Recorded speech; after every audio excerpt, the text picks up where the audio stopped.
వరుస ఫ్లాపుల్ని ఎదుర్కొంటున్న నితిన్ ఈరోజు తమ్ముడుగా ప్రేక్షకుల ముందుకొచ్చాడు. వేణు శ్రీరామ్ దర్శకత్వంలో దిల్ రాజు ఈ చిత్రాన్ని నిర్మించాడు. వకీల్ సాబ్ మూవీ డైరెక్టర్ కావడం, ప్రచార చిత్రాలు బాగుండడంతో ప్రేక్షకుల్లో తమ్ముడిపై ఆసక్తి నెలకొని ఉంది. మరి మూవీ ఎలా ఉందో చూద్దాం. కథ ఏంటంటే, జై ఆర్చరీ క్రీడలో గోల్డ్ మెడల్ సాధించాలనే లక్ష్యంతో ఉంటాడు.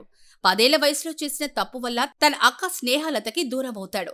ఆ తప్పుని సరిదిద్దుకోవడానికి ఫ్రెండ్ చిత్రతో కలిసి తన అక్క ఉంటున్న వైజాగ్కి వస్తాడు. గవర్నమెంట్ అధికారి ఝాన్సీ సంతకం కోసం అజర్వాల్ అనే బిజినెస్ మ్యాన్ ఆమె కుటుంబాన్ని చంపాలని నిర్ణయించుకుంటాడు. దీంతో అజర్వాల్ వల్ల ఝాన్సీ ఫ్యామిలీ మొత్తం దట్టమైన అటవీ ప్రాంతమైన అమ్మరుగుడుగులో చిక్కుకోవాల్సి వస్తుంది. ఝాన్సీని గుర్తుపట్టిన జై వాళ్ళని కాపాడుతూ ఉంటాడు. ఝాన్సీని అజర్వాల్ ఎందుకు చంపాలనుకుంటాడు? అసలు స్నేహలత తన పేరును ఝాన్సీగా ఎందుకు మార్చుకుంది? జై, స్నేహలత విడిపోవడానికి కారణం ఏమిటి? అసలు చాలా సంవత్సరాల తర్వాత జై తన అక్క కోసం ఎందుకు వచ్చాడు? అజర్వాల్ని ఏం చేశాడు అనేది ఈ కథ. ఇక సినిమా ఎలా ఉంది అంటే, సిల్వర్ స్క్రీన్ పై ఎప్పుడో వచ్చిన ఇలాంటి కథల్ని మేకర్స్ మళ్ళీ ఎందుకు తెరకెక్కించాలని అనుకున్నారో తెలియదు.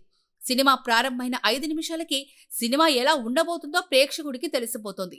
పైగా ఇలాంటి కథ తీసుకొని సినిమా మొత్తం సీరియస్ గా రన్ చేయాలని అనుకోవడం మొదటి మైనస్.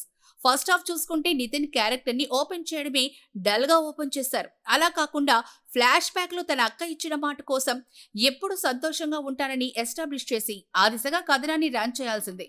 తన అక్క గురించి ఫ్రెండ్ కి చెప్పి అక్క కోసం వైజాగ్ రావడంతో కొంచెం ఇంట్రెస్ట్ కలిగింది. కానీ వెంటనే అంబర్గోడు అనే అటవీ ప్రాంతానికి రావడంతో కథనంలో వేగం తగ్గింది.